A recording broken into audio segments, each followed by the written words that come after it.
Գիտեք, խնդիրը այնտեղ է, որ մեր երկրում կա տվյալներ, որոնք ամոթալի տվյալներ են։ Որն է դա։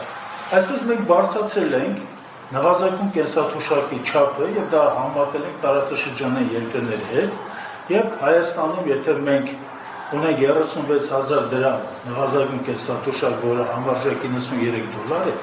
ապա Ադրբեջանում այդ թիվը 320 մանաթ է կամ $188, Վրաստանում դա մոտ 400 լարի է կամ $148, իսկ Թուրքիայում 16,681 լիրա է, որը կազմում մոտավորապես $505։ Իհարկե, թվերից են տալի, որ մենք գտնում ենք ոչ թե ինչ-որ խայտառակ համեմատություններ մեկ, ցույց է տալի, որ Թուրքիայում եւ Հարևան Սուլթանատում 2 անգամ, 5 անգամ կենսաթոշակարուն ավելի շատ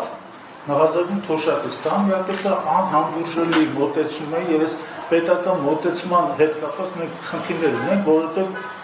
նայեք, այս թվերին տիրապետում են նաեւ իշխանությունները, այս վարչախումբը, բայց վարչախմբի մեջ որդեգրել է մի մոտեցում, որ կարան մանկական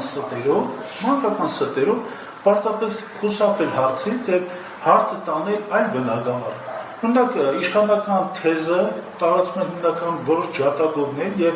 քարոզիչների ղեկավարում է վարչախմբի ղեկավարը եւ վարչախմբի ղեկավարը անընդհատ հայտարարում է բոլոր հնարավոր հարթակները, որ թոշակները մենք 5 անգամ բարձրացրել ենք։ Իհարկե դա սուտ է, որովհետեւ գործողությունը 5 անգամ կատարված գործողությունը չի նշանակում թոշակների չափը 5 անգամ բարձրացում։